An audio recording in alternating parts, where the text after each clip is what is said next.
My name is Atala Deborah, computer science student, and I'm going to talk about the history of development of computers starting from first generation up to the latest development and the evolution of the Intel x86 and as well as the ARM architecture. So let's start with number 1 of the assignment, which says briefly explain the history of development of computers starting from first generation up to the latest development. So we are going to approximate the years for these generations. We start with the first generation, approximately started from 1946 to 1957. The first generation of computers used vacuum tubes for digital elements and memory. Then also the famous first generation computer is known as the IAS computer. And the examples of computers used in first generation we have ENISC, which is the Electronic Numerical Integrator and Computer. We also have Electronic Discrete Variable Automatic Computer. And these computers were very large. They consumed a lot of electricity and generated a lot of heat, and at the same time they were very slow. So to make calculations, these computers relied on machine language, which is binary code that can be executed directly by computers. Then the IAS computer operates by repetitively performing an instruction cycle. We move on to the second generation.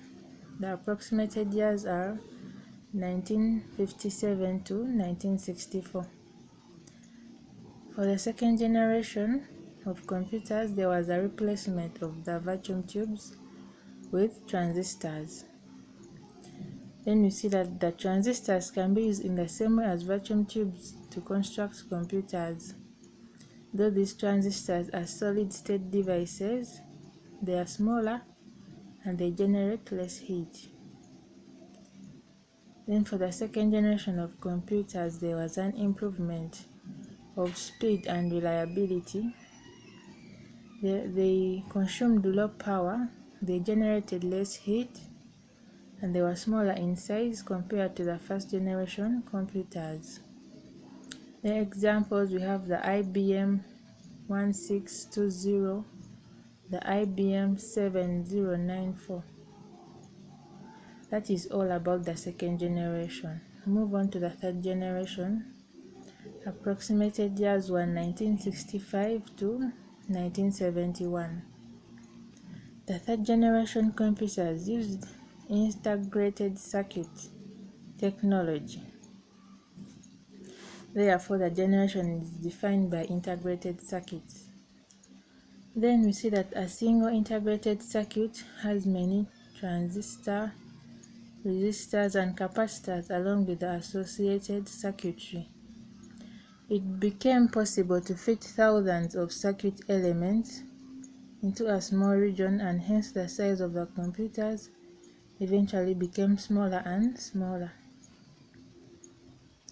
These computers were much more reliable and consumed far less power compared to the ones produced in the generations before. Examples of third generation computers, we have IBM 360 series, IBM 370. That's all about the third generation. Move on to the fourth generation of computers, and approximated years for the fourth generation 1971 to 1980. This generation, however, was microprocessor based. So these computers used the large-scale integration technology and the very large-scale integrated circuits technology, also known as the microprocessors. Intel was the first company to develop a microprocessor. Examples are Star 1000, DEC 10, and the PDP 11. Then that is all about the 4th generation. Move on to the 5th generation, which approximately started in 1981 up to the current date, like the present. Yes, that is for the 5th generation that we so happen to be in.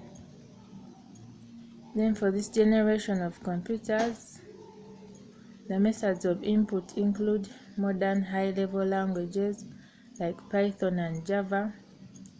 And then the 5th generation computers are extremely reliable and employ the ultra large scale integration technology.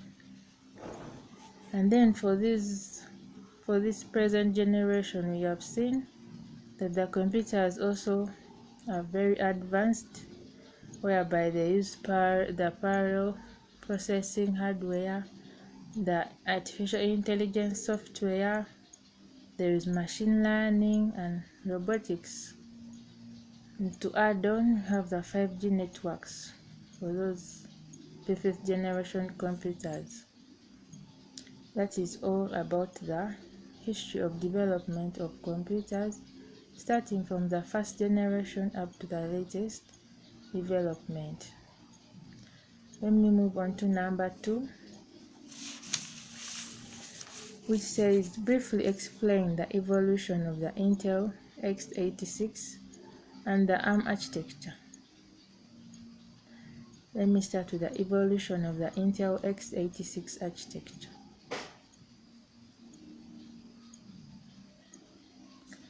So here we are going to look at different processors produced by the Intel company. The current x86 offerings represent the results of decades of design effort on CISCs, which are the complex instruction set computers.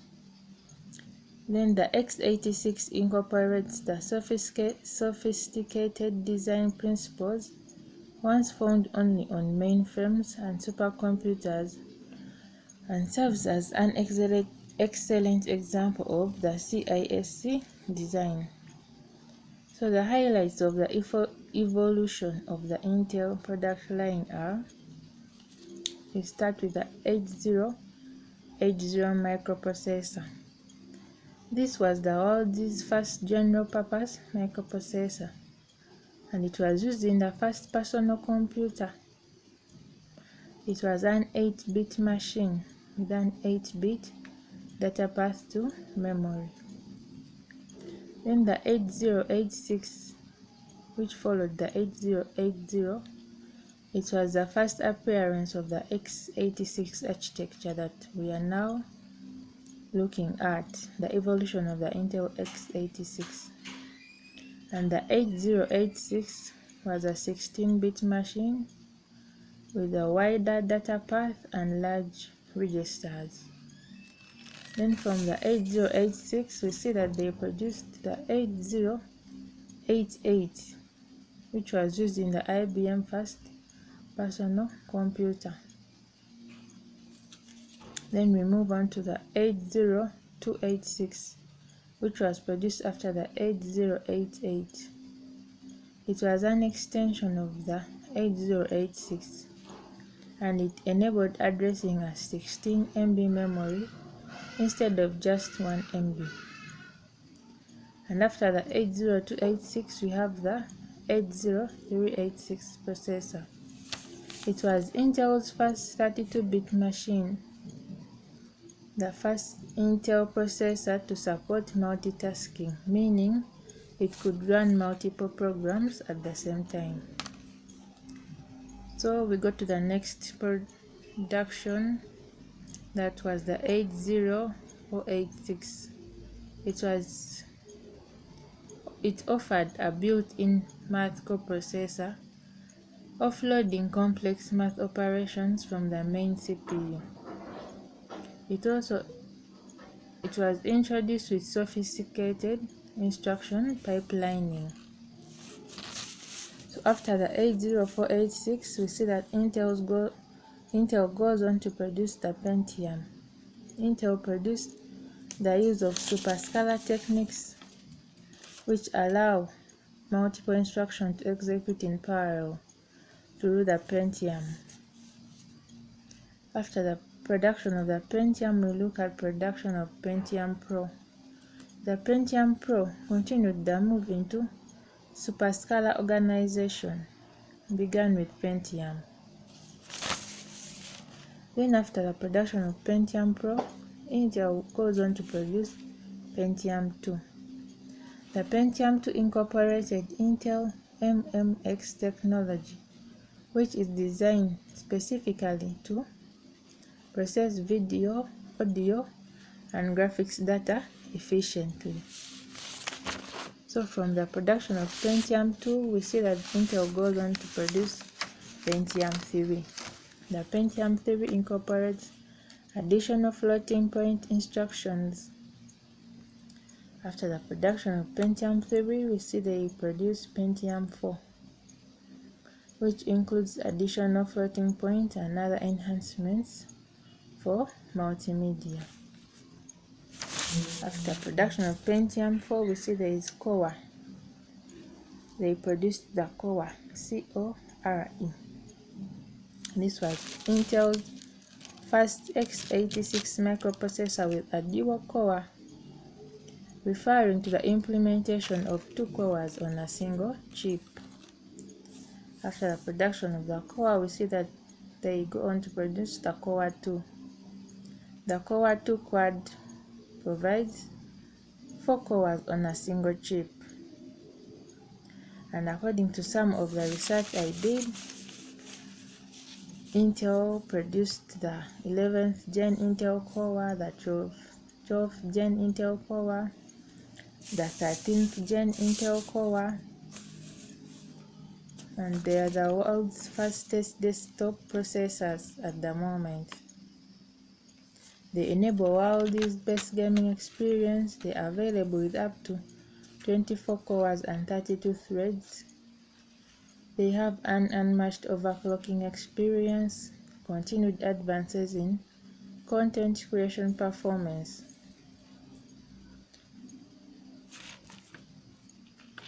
Then the 13th gen Intel Core was produced recently in 2022, according to the research I did. We move on to part 2 of the question, the ARM architecture. The ARM architecture. Processor architecture that has evolved from RISC, which is the Reduced Instruction Set Computer Design Principles, and is used in embedded systems. The ARM evolution. Let us look at the ARM evolution. ARM, or ARM, or you can say ARM, is a family of RISC-based microprocessors and microcontrollers designed by ARM Holdings, ARM Holdings, which is a company. Let us look at the ARM chips produced by the ARM Holdings. The ARM chips are said to have high-speed processors. They are small in size and with low power requirements. They are widely used in smartphones, used in virtually all Android smartphones as well. ARM is probably the most widely used embedded processor architecture. Then the instruction set architecture of ARM is highly regular and designed for efficient implementation of the processor and efficient execution. Then we move on to the ARM products. The Cortex family of microprocessor architecture. So the ARM products are in a family of Cortex, because there are 3 Cortex architectures with the initials A, R, and M. So we first look at Cortex A. Cortex A is paired with the Cortex A50, whereby Cortex A is a 32-bit machine and Cortex A50 is a 64-bit machine. and they tell us that they are application processors intended for mobile devices. These processors run at higher clock frequency over 1 GHz. Then we look at the Cortex-R. Cortex-R was designed to support real-time applications. It does not have a memory protection unit, which is MPU, cache and other memory features designed for industrial applications. We are still looking at the Cortex-R. Then the memory protection unit, MPU, is a hardware module that prohibits one program in memory from accidentally accessing memory designed to another active program. For example, of embedded systems that could use the Cortex-R are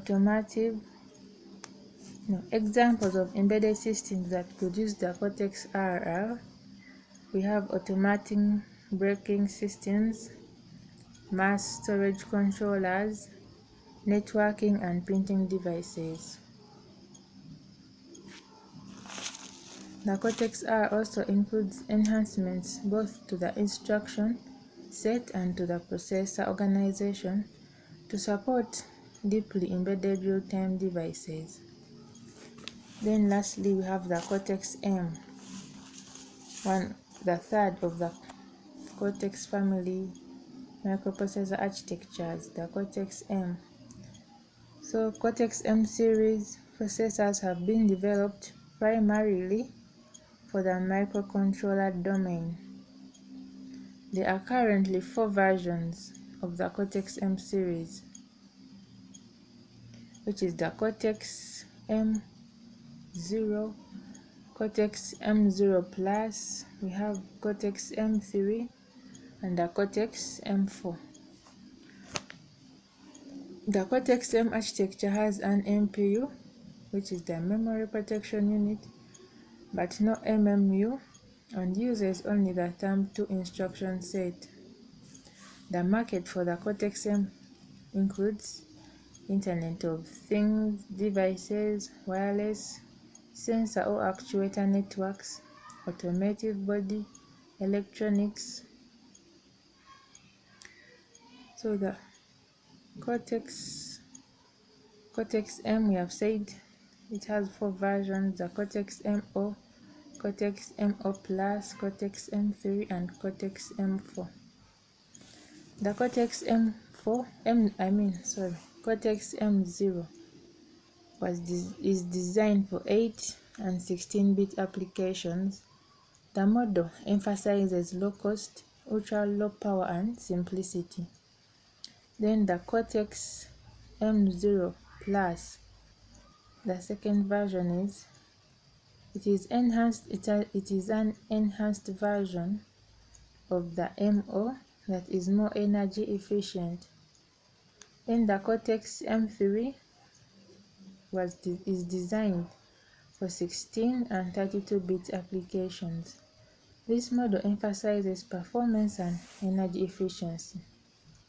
It has the comprehensive debug and trace features to enable software developers develop their applications quickly. Moving on to the Cortex-M4, it provides all features of the Cortex-M3 with additional instructions to support digital signal processing tasks. Then the ARM Cortex-M3 is an example of an embedded system processor, and it is best suited for general purpose microcontroller use. The Cortex-M3 core makes up use of separate buses for instructions and data. That is the Harvard architecture.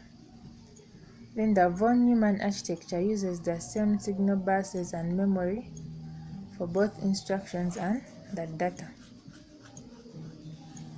Then if we are to widen on Cortex-M3 knowledge, the Cortex M3 processor. It has the NVIC, the ETM, debug access port, debug logic, iCode interface, SRAM, bus matrix, memory protection unit, which are all embedded on the processor. That is all from my research that I did.